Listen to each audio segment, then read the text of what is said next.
Welcome to Beyond Barriers, the latest episode, and tonight's guest. Well, first of all, I'd like to introduce my new co-host, Acacia Dietz, and tonight's guest is Larry Kuperman. Larry, welcome to the program. Thank you, Jeff. Would it be okay, Jeff, if I reveal how you and I got in contact? Yes, please do. Sure. I saw Jeff. I saw an episode of W. Kamau Bell's United Shades of America, and Jeff was one of the people featured on there. And as soon as I heard your story, Jeff, I think it was the very next day that I reached out to you and contacted you via Twitter. And so I just want to thank you for what you have done and for sharing that with the public. Oh, thank you. Thank you. I'm glad that you were able to tune in and check out the show, and we're really honored to have you on the program.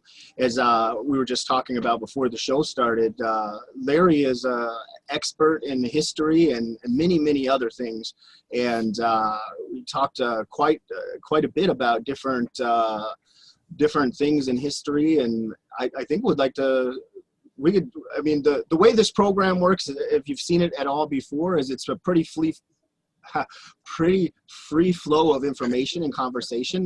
We don't really set it up like a strict interview. So anything you'd like to talk about on the program tonight, feel free to share. And Acacia, feel free to interject at any point. I know you have some questions too for Larry. So if we could start on that, is there any historical stuff that you thought would be interesting for the show tonight, Larry? Well, yeah, I actually, there is a primary reason that I had asked to be on, and that I appreciate you allowing me this presence, and that was something that has troubled me about the American scene today, and which I hope in some small measure that we can address via our communications tonight. Everyone knows this, but on October 27th in 2018, Robert Gregory Bowers entered the Tree of Life Synagogue in Pittsburgh. He would go on to murder 11 people and to wound 6 others. And his online posts told the reason for that. I'm going to quote directly from him. He was upset at the Hebrew Immigrant Aid Society, or the HIAS, saying, HIAS likes to bring invaders in to kill our people.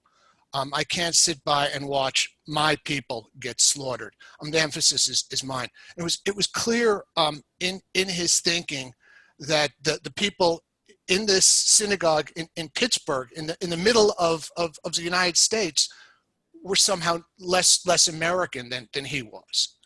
And if you look at the people themselves, you had Rose Malinger, 97 years old, Jerry Rabinowitz, 66.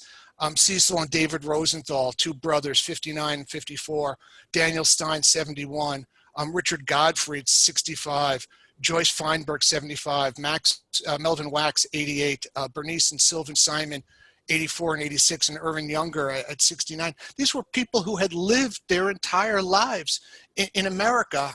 How does somebody think of them as being less American than themselves? And I think part of the reason is because when we tell the story of American history, we pick and choose. I mean, we can't include everything. So there are things that we tell, and that there are things that we don't tell. And to my way of thinking, some of the things that we don't tell are significant and really define who it is that we are as Americans. I tell kids all the time, if you're not interested in history, if you don't understand where we came from and how we got to be where we are now, then you're just not going to have any compass about where we're heading.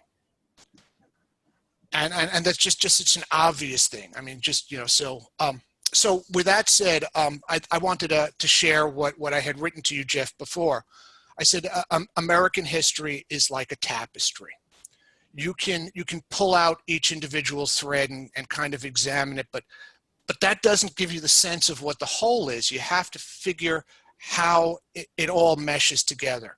And so I'm gonna tell you a story that most people aren't aware of. It's absolutely historically authentic. And, I provided links on all of this stuff, but it's a story that I think is surprising to most Americans. And the story goes like this. In 1790, President George Washington, Secretary of State Thomas Jefferson, Governor George Clinton of New York, U.S. Supreme Court Justice John Blair from Virginia, and U.S. Congressman William Lawton Smith of South Carolina all took a journey together. And that journey was to the Touro Synagogue in Newport, Rhode Island, where they would address the congregation. And again, if you're like most Americans, you're kind of going, wait a minute. George Washington and Thomas Jefferson went to a synagogue? I didn't even know there were Jews in America back at that time.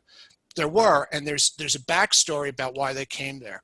On the surface, one of the things that they were doing was extending a note of appreciation to the members of the synagogue there, and some portions of it are fairly famous, but are often told without the context. So George Washington wrote to the congregation after the trip as a follow-up and a thank you. Says, "For happily the government of the United States gives to bigotry no sanction, to persecution no assistance, requires only that they who live under its protection should demean themselves as good citizens in giving it on all occasions their effectual support." And so that was a note that he wrote to the congregation. The reason that he was going up there and the reason that they were kind of touring around was to gain support for a particular bill that was before Congress. And that bill was 12 amendments to the Constitution, better known as the Bill of Rights. And I think most people in America today, certainly in the year 2020, are familiar at least with the Second Amendment, right? The right to bear arms.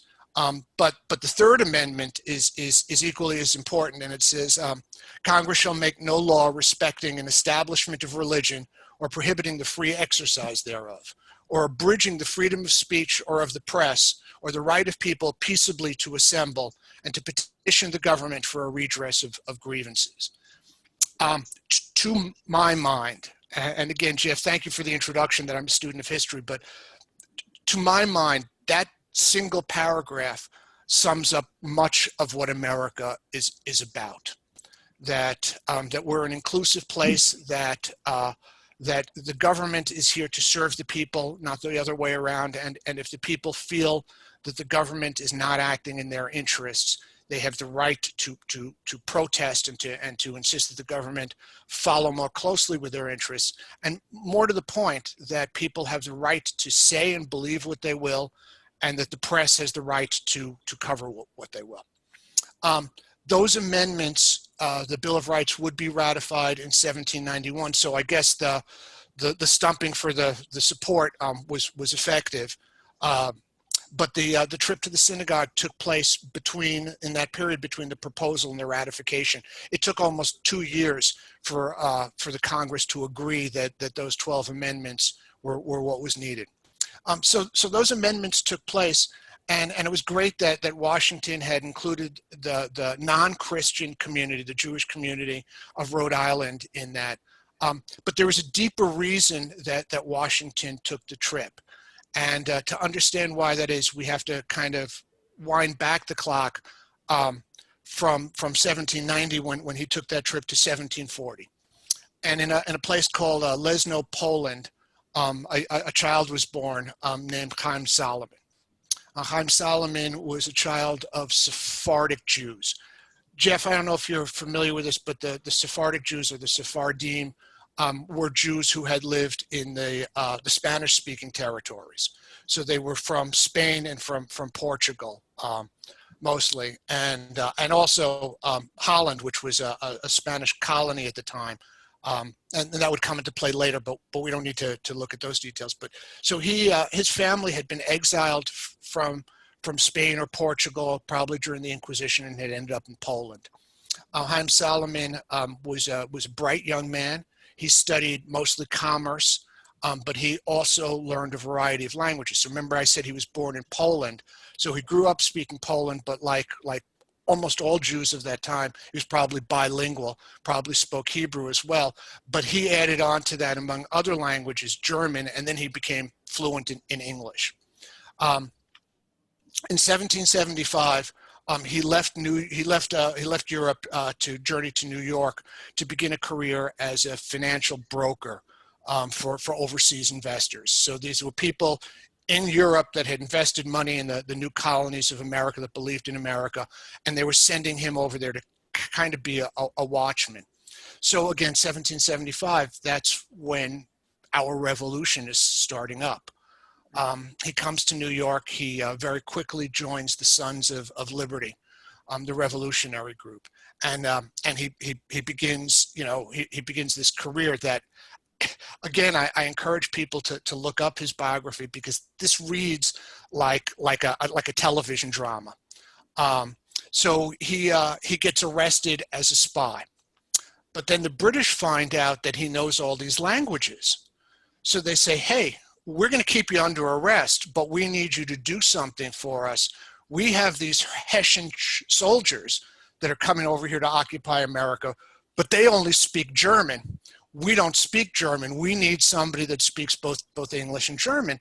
So we need you to act as a go-between. And he does that, but he also uses that position to begin to encourage the Hessian soldiers who are working for the British. I mean, they're foreign mercenaries. He begins encouraging them to defect. After the Revolutionary War, in fact, a lot of Hessian soldiers did stay in the New York area. So he uses this position. He's undermining the British who think that he's working for them, and eventually he's able to escape. Year later, he's arrested a second time, and this time he's sentenced to death. But again, he somehow manages to escape from the clutches of the British, and this time he makes his way to Philadelphia, and he brings his family down there with him.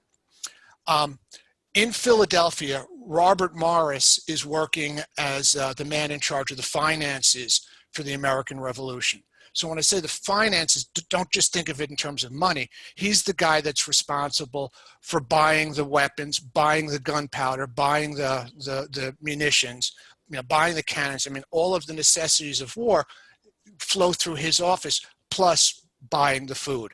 And this is who Solomon goes to work for. So the first year that he's there, he raises $650,000 for the revolutionary cause. Now, that's $650,000, in that year's equivalent. The equivalent today in modern dollars would be, he raised $10 billion for the revolution. So he not only is getting money from European Jewry, who were major contributors to the American Revolution, but he also donates every penny that he has to the cause. By August of 1781, the revolution has started in 1777. By 1781, George Washington's Continental Army is poised to deliver a critical blow to the British. They have the British on their heels, but there's a problem. Washington's army is out of food, out of uniforms, out of all supplies, and is on the brink of mutiny. They're starving. Washington, it goes into a conference with Robert Morris and is told that there is no funds left, that we're completely out of money. So again, this is something that I tracked down, and there are multiple witnesses to this. George Washington's comment is, send for Chaim Solomon.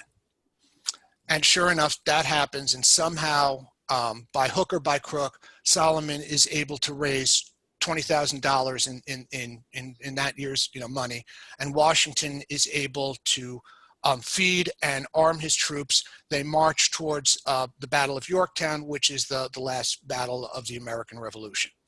And so here it is, in a very real sense. This Jewish banker that had come over from Poland is the guy that saves the American Revolution. In 1785, Solomon dies. His debts, the debts that are owed to him, are never repaid. He dies absolutely penniless. He was buried in an unmarked grave at the Mikveh Israel Cemetery in Philadelphia. Later on, as history began to record what his deeds were, 2 plaques would be erected to honor him, and those plaques are still there. He'll never live to see it, but the religious freedom that he fought so hard for in his life would become a cornerstone of George Washington's new America. Washington may have had his friend in mind when he journeyed to the Touro synagogue. Was it a question of repaying a debt? And the reason that I bring this up is that there are many components to anti-Semitism. There are many layers to that. One allegation is a constant all around the world, and that's that the Jewish population of whatever country it is has dual loyalties, right? We see this in America where people are described, people like Gary Cohn, if you remember him, who was part of Trump's cabinet, is described as a globalist. The opposite of globalist for this sense is an American, right? Gary Cohn was loyal to something outside of America, to a bigger picture of the world, and wasn't a real American because real Americans can't be Jewish.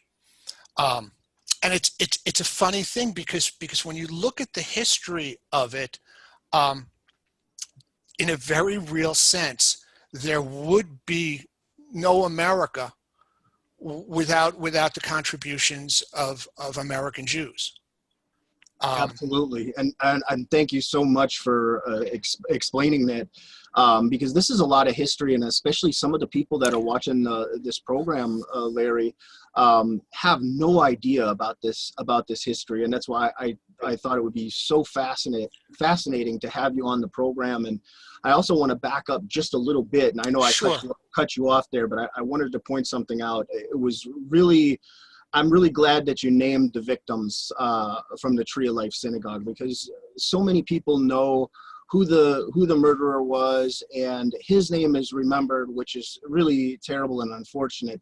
But quite often, the victims of these type of things are not remembered, and it's really important. So I'm so glad that you said all of their names, and those are the people that really need to be remembered. They didn't do anything wrong. And the other thing I wanted to point out too is this fascinating history that you're speaking about. It's not something that most of us, even as a student of history myself, some of these things that you're talking about, I had never heard of before, and some of the viewers and listeners of this program also will have never have heard this. So it's really it's fascinating, it's important, and it shows that and I wanted to say something as you were talking about how a lot of people believe that Jews have dual loyalties and this sort of thing.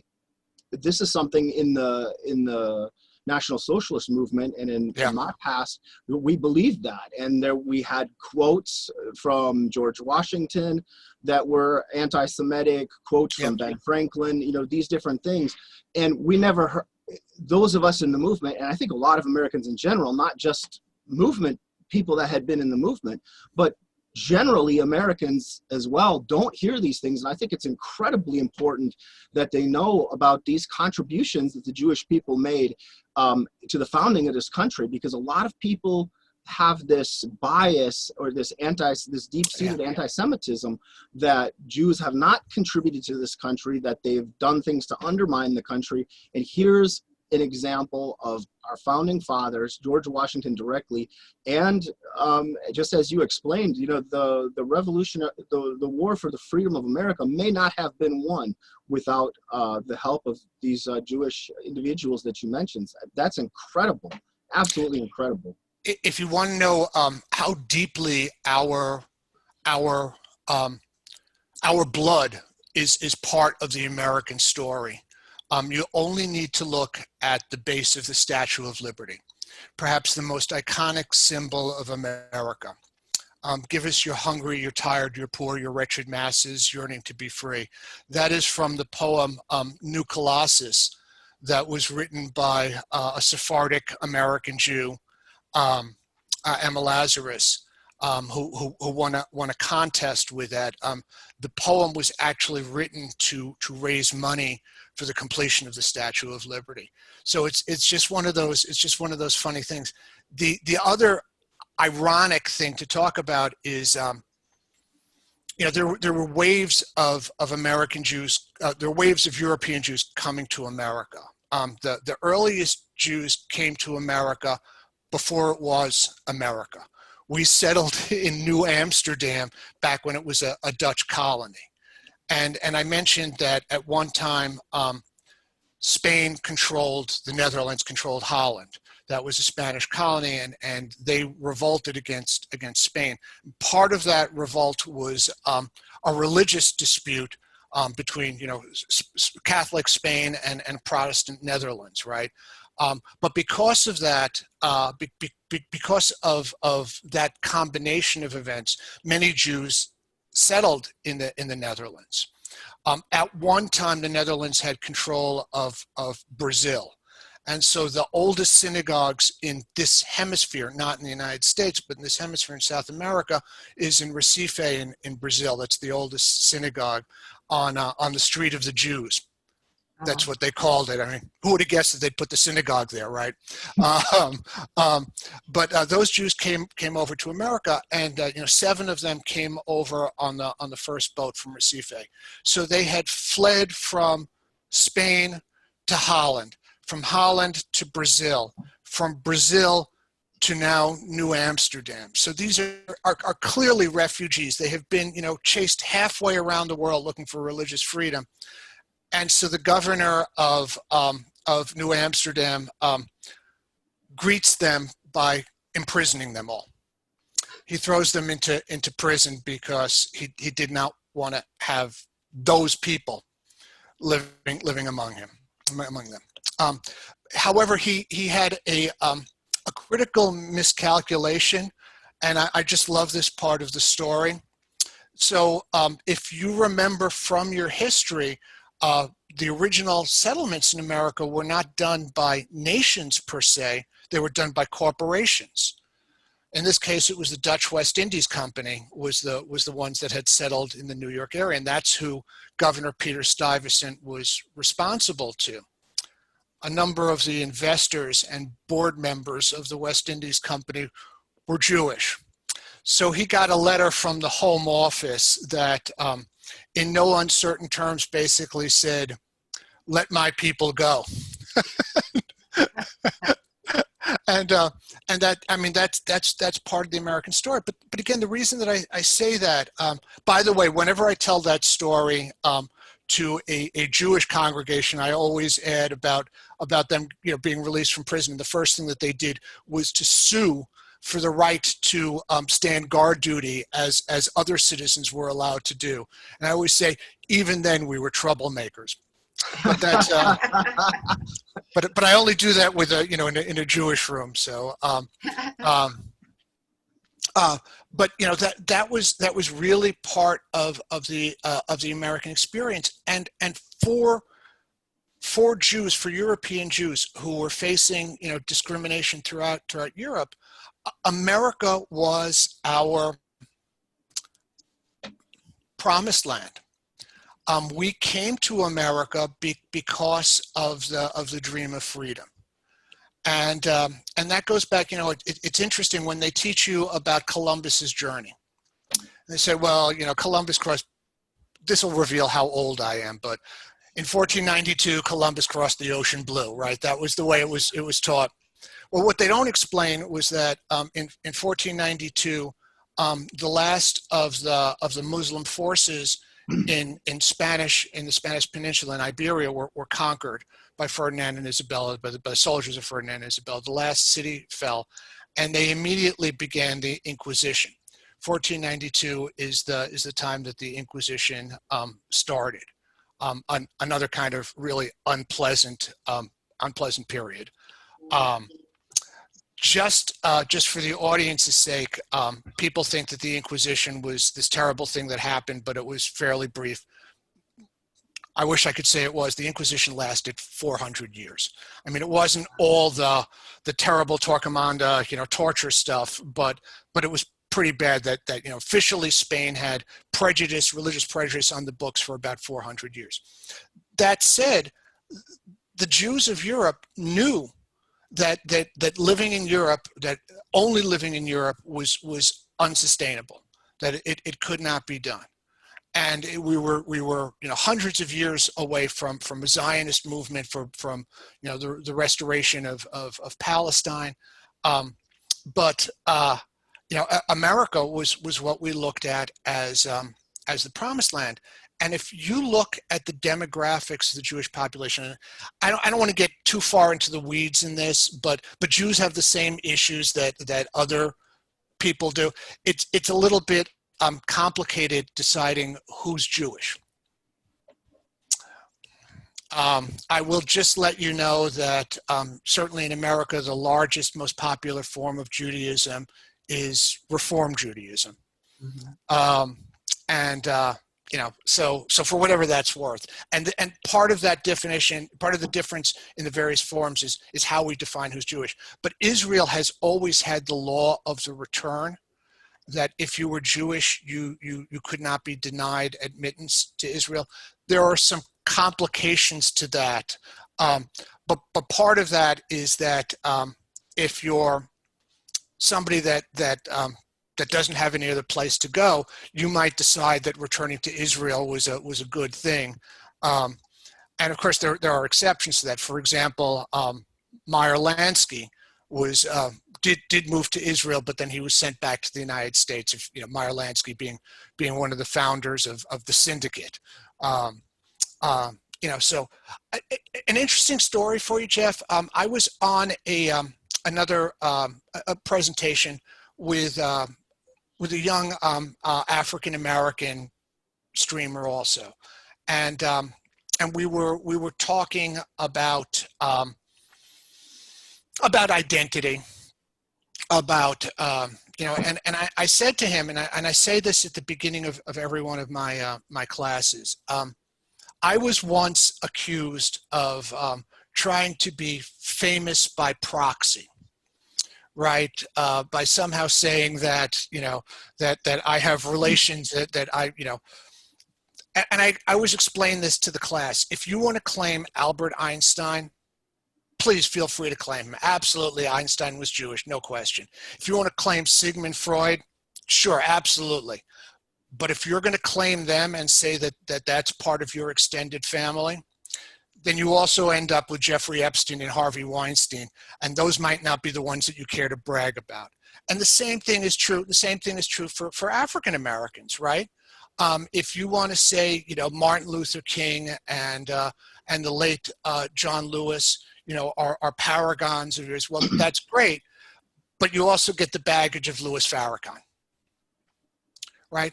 And if there's one lesson to learn from that, it's that people are people. Absolutely. And see, that's a wonderful point. Excuse me. And I'm so glad you brought that up too, because that's one of the things and one of the problems when I look back at the way I used to think when I was involved in white nationalism, and I know the way that most people think that are involved in that, and a lot of people that are involved in black nationalism or various other forms of extremism, is you paint the world, you see the world through these rose-colored glasses where you are painting large groups of people or as one. So it's like in the movement, for example, we would say, well, the Jews are bad because they did this or that, but you can't paint anybody with the broad brush, any group of people, because it doesn't work like that. Just as you mentioned, there's wonderful Jewish people, there's wonderful black people, there's wonderful white people. The United States was founded on religious freedoms. There were so many people that came here to this country because they were being persecuted in other places. Jewish people, different forms of Christianity, the Quakers, yep. Later on the Mormons, there were so many different people, and you can't, and I'm glad you brought that up, because that really encompasses what we're trying to do here and what we're trying to, the public that we're trying to reach, is that you can't paint people or entire groups of people with this broad brush. Sure, one could say, well, and I know I use this example quite a bit, like Jeffrey Dahmer, the serial killer, he was a white guy. Does that mean all white guys are serial killer, mass murderers, cannibals? It doesn't make any sense. But that's how, when people get involved in extremism, they get this closed, narrow-minded view, and it's so easy to paint entire groups of people like that, and it's not accurate. It just doesn't even, it's not even based in accuracy. The other part that goes with it, and I'm going to offer you one of my favorite quotes of all time, but the other part with it is that a lot of our concepts of race are kind of flawed.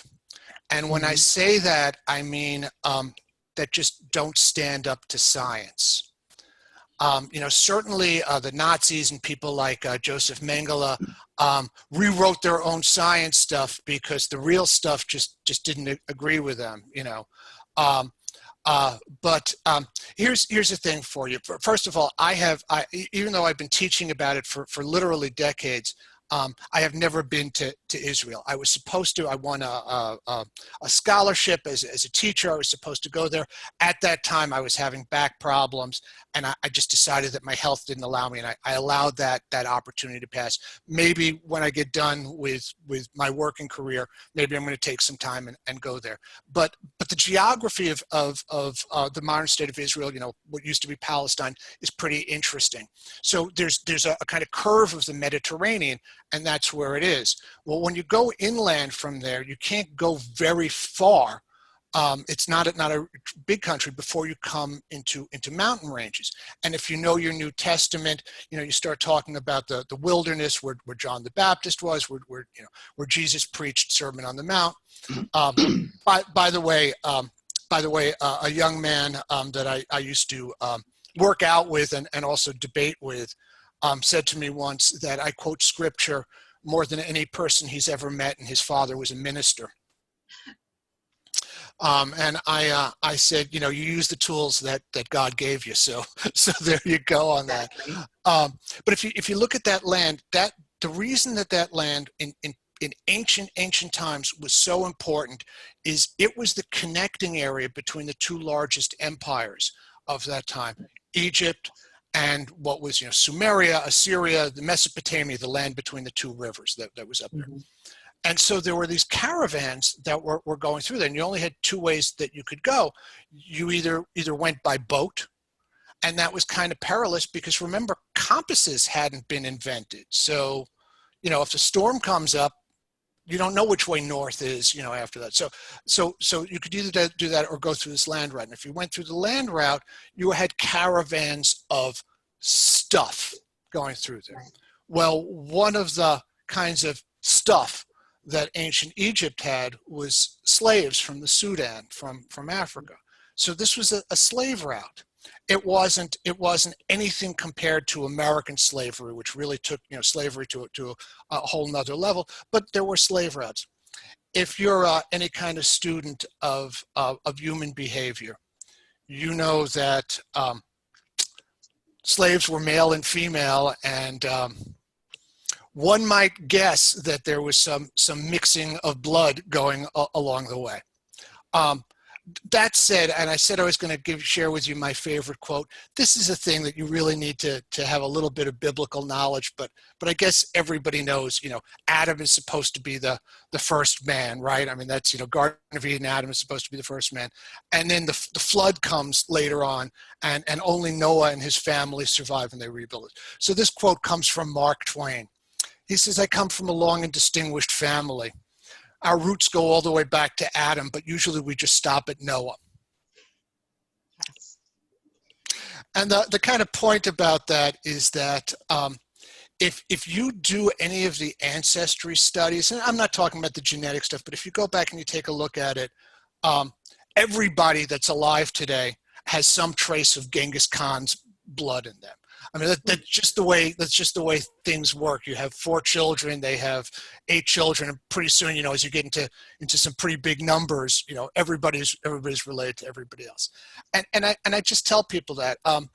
The other thing that I always say on a very real level if we ever find alien life forms, if we ever find little green men with pseudopods and stuff, you know what that's going to end? That's going to end racism for us. And we will have alien discrimination. Yep. No, I'm glad you mentioned that, because I've said that so many times too. We have people are so caught up over these differences, like color, religion, these ridiculous biases. But if the aliens landed next week and were attacking the Earth, everybody would come together to fight the aliens. So I mean, and just as you said, and I really like how you put it, because it was very eloquent. But we all really came from the same place, and we're all in a simplistic way, we're all cousins in that sense, and we're all part of greater humanity. So breaking things down and into this tribalism and what we have going on today, where people are wanting just to uplift one group of people over another and things like that, it doesn't make a lot of sense, because really we're all the same family, we're all part of the human race, and these slight differences over religion or and if you think about the words you just used, Jeff, and that we say, and we think these things, but then we move away from it. You just used the term human race, implying that there is a single race. Well, I donated blood today, and I was telling you about that before. I like to refer to it at my age as having an oil change. But this was my 103rd blood donation. So at Red Cross, they always tell me, oh, you saved, that you multiply by 3, you saved 309 lives. And I always respond to them saying, yeah, 308 people that I like and not one guy. Exactly. But seriously, I don't know who's getting my blood. Right. And I don't really care. I don't know if it's a blood donation going to a protester in Portland, or going to one of the Proud Boys in Michigan. And, I don't know, and I don't care. Exactly. The guy in the Proud Boys might be a little bit skittish about that. Everything was okay. The surgery was a success, but he did find afterwards he had this craving for corned beef on rye with a little bit of mustard that he just couldn't explain. But that's really the way it is. I'll also tell you a couple of other things. We tend to view the world on a daily basis as static, and it's not. It's changing. It's changing all the time. And we really don't even know what that changes. So work from home, WFH. So I'm head of business development for a computer game company. My company is 100% distributed, and we always were. We hire people regardless of where they live. And there are some funny consequences to that. The furthest distance between any two developers, our multiplayer guru is based out of New Zealand, and our QA manager is based out of Stockholm, Sweden. Their times actually align pretty much, except they're off by a day. I always say Edward's from our future. He just won't give me any stock tips. Exactly. Not even a buy Tesla. I mean, not a word from him. So, but our company is completely distributed that way, and I think a lot of companies are going to move to that model. I have told people it's such an advantage for people raising kids, right?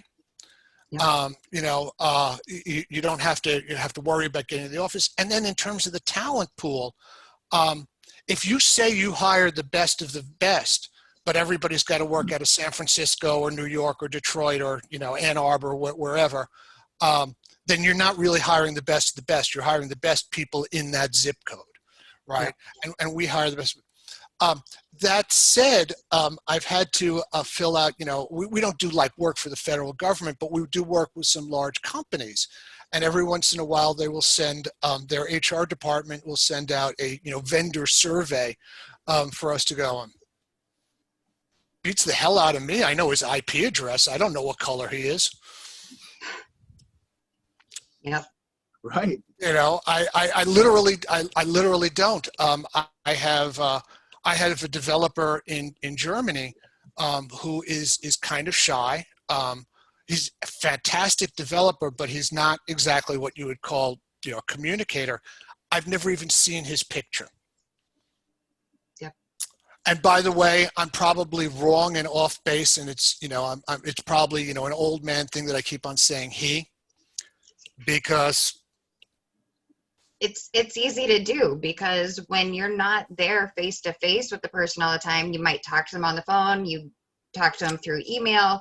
I know there's a couple of different things online that I'm on, and you get into the different chat rooms, and the one person that I'm on with there, it's like they automatically assume everybody's probably a guy because most gamers are guys. Yep. And then lo and behold, there's like maybe 5 or 6 of us women in there. And then they're like, oh, wait, sorry, you know, didn't want to offend. It's like, dude, we're online. So it's like, what do you expect? I mean, you can't get offended easily, that's for sure. Just on that, whenever somebody says to me, I didn't mean to offend, I always say the same thing back to them. Hey, if you're comfortable with your racism, I'm comfortable with it. If you're comfortable with your sexism, we're all good. Right. But you know, but again, I mean, this gets us back to the original point. First of all, there was an article today that came out that was talking about girls in gaming. That you know, 51% were men and 49% were girls, not women. Were girls, and then managed to use the word ladies in an article. There's a comedian, Dimitri Martin, one of my favorite comedians. He said, any sentence, no matter how innocent, can be made to sound creepy if you add the word ladies to the end of it. Wouldn't you agree, ladies? You know. and I just sat there and I looked at that and I go, didn't anybody proofread this before before this went out? So, but there you go. You know, again, Jeff, a lot of our core beliefs are based on stuff that's just false. So, you know, first of all, the idea that anyone from 2,000, 4,000 years ago, that any line of people came forward without mixing with somebody else. Exactly. That's it in a nutshell. And you know, if we could get that through to people, I think we'd have a lot less racism and a lot less hate and bias and things like that. I mean, there's really so few real differences when we get down to it. You know, we all have the basic same innate desires and needs and things like that, some of these things that people get tripped up on. I mean, I ask myself that over and over again all the time, you know, like, man, why did it take so long to realize these truths? And sometimes I think a lot of it has to do with dialogue and getting to know other people and experiencing other cultures and other dynamics like that a lot of people don't do. A lot of people shelter themselves, and it's the whole concept of the organization that we started, Beyond Barriers, is that you have this barrier in your mind that you've set it up yourself, and you're not giving yourself the opportunity to understand other cultures. You're just going, okay, well, I heard this about these people and they must all be bad, or it's the word all. And again, we evolved a term. The origins of it are actually, you know, out of the New Testament, but we evolved the term collective guilt, right? That something happened 2,000 years ago. And I mean, I literally remember, you know, so I grew up in the Bronx. I lived out in Michigan for half my life. But the first half I lived in New York, and I was a Bronx boy. And I remember my friends who were mostly Irish Catholic in the early days being so excited. They came out and they were, you know, grabbing me and jumping up and down saying, the Pope said you didn't kill Jesus. Which was not something that frankly I had ever lost a minute of sleep over. But I'm glad to know that I got out from that. that the concept of collective guilt, that concept of everybody's the same. So when we were talking about the men from space coming in, that if they landed, that we would be, you know, xenophobic against them rather than each other. I'm going to tell you, 48 hours after the men from space showed up, whatever they looked at, and by the way, men or women from space showed up, that some restaurant would have a sign in it that said, aliens not allowed. Yep. Okay. And that 48 hours after that, you know, somebody would be standing outside the restaurant with a shirt that said "Alien Lives Matter," right? Yeah. That you know, that is a nature that we look at people. So again, I try to talk to as many people as I can. I had a discussion. This was a number of years ago, but I had a discussion with a young African American woman who absolutely believed that white Europeans, particularly white European men, had invented genocide. That was absolutely her conviction, and that all racial hatred, you know, came from those people. And I got her point, you know, but I asked her how much she knew about African history. You know, how much do you know about your own history? And I'm not even talking about you know, what happened thousands of years ago. The Hutus and the Tutsis lived in the same villages. Yep. They lived side by side in Rwanda for all of these years. Never a particular conflict. And then a war began spreading into the region. And for reasons that are obscure to us, but that were valid to the people there, the Hutus began killing the Tutsis. And it was as terrible a racial conflict as you could have. First of all, many people didn't understand it as being a racial conflict or even, you know, ethnic cleansing, because to us in America, certainly to people in Europe, you can't tell the difference between a Hutu and a Tutsi. Right. You wouldn't know that, but that was significant to them. Well, in that particular genocide, you know, the Hutus had started the rumor that the Tutsis were cannibals and that they were an evil race, specifically that their race was evil. And they passed out machetes. They got machetes out there, and there was, I think, almost 1 million that were butchered. Within 100 days.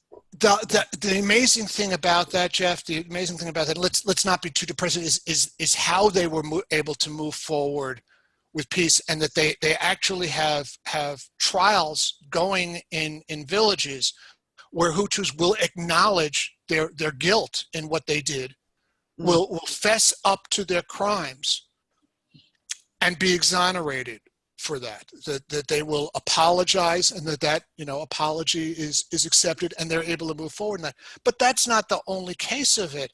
The newest nation in the world is South Sudan. South Sudan broke off from Sudan. All of the people are the same race, but the ones in the north are Muslim, the ones in the south are animist. And so they, you know, after this terrible campaign of mass rapes and genocide, they split off into this other country. Well, problem solved, right? Except the vice president of South Sudan and the president of South Sudan were from two tribes, and now they're engaged in a civil war. And again, that's not necessarily a quality of Africa. Or, I mean, if you look at European history, we had much the same thing within there. You know, but it's a quality of people, that if there are three people, the last three people in the world, it won't be long before two of them say to the other, I hate that guy. Mm-hmm. And he's different than us. He's different than us somehow. And that's the hard thing, because, you know, just as humans in general, a lot of times, like, you know, put aside race, put aside, you know, ethnic backgrounds, religious backgrounds, you know, all of that, you know, we tend to forget that, you know, like you said, you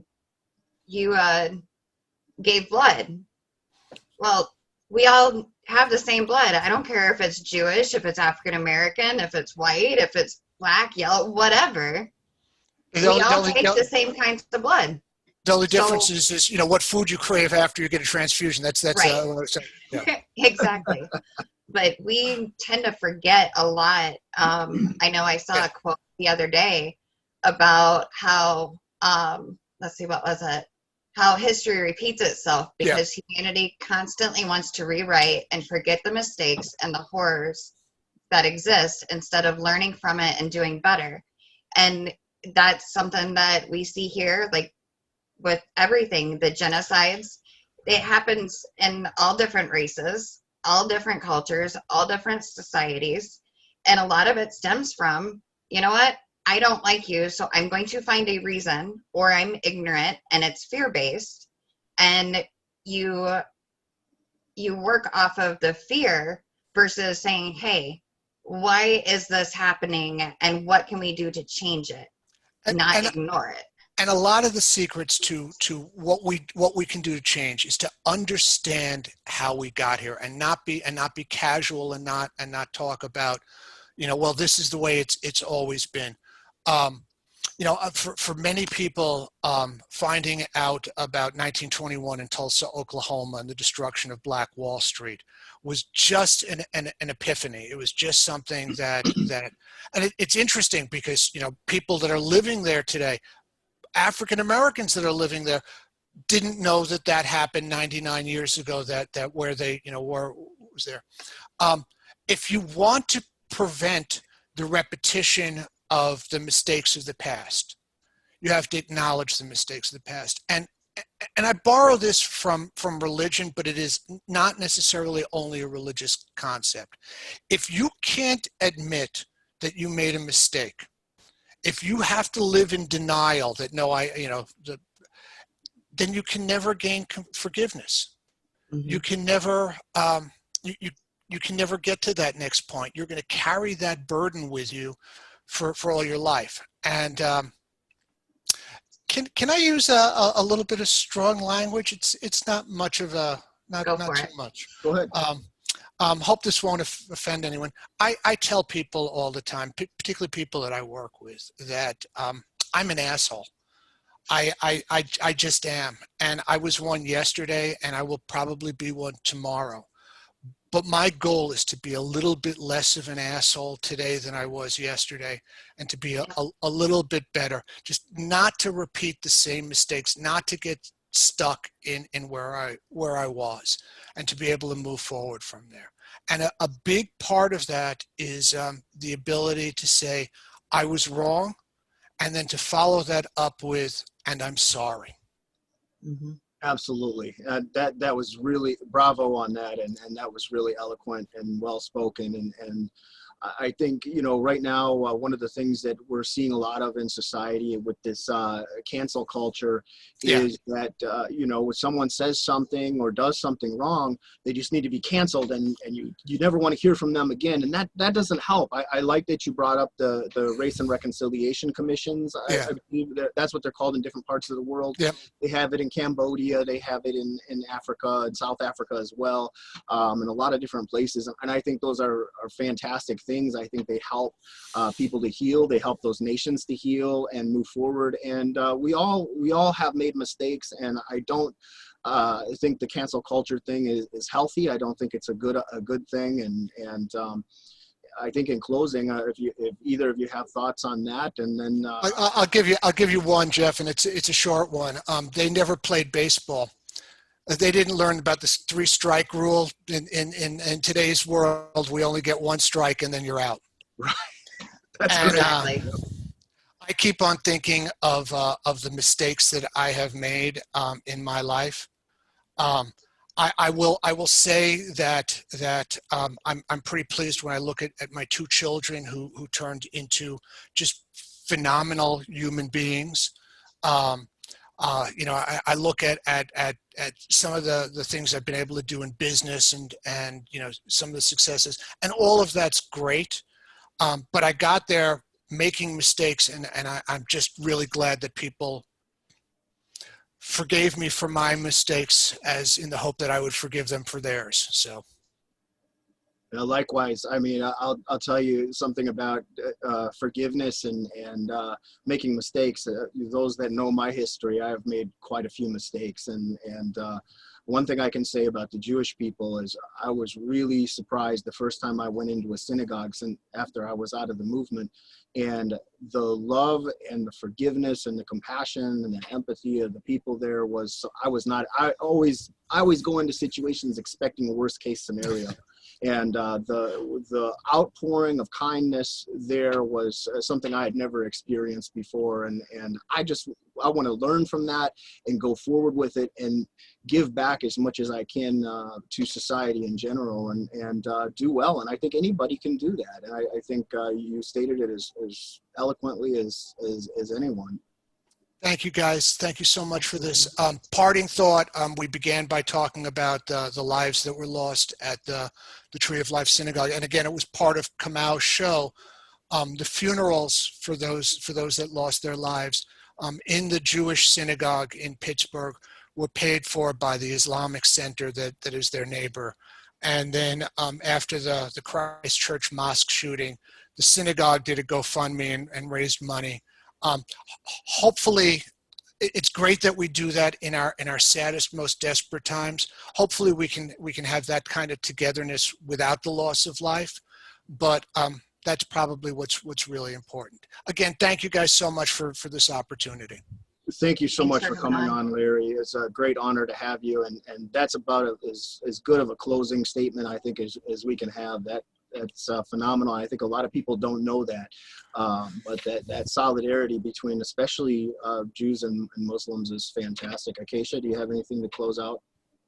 No, I think you both said it perfectly. The biggest thing, right now it's very easy to get overwhelmed with all of the negativity that's going on and the violence that's going on all sides, really.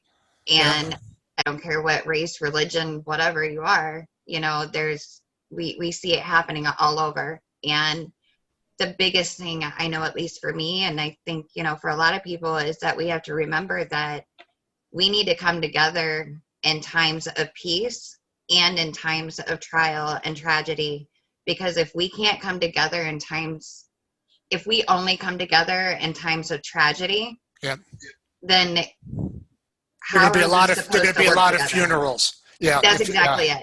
That's exactly it. So yeah, that's my closing thoughts. We're all in this together.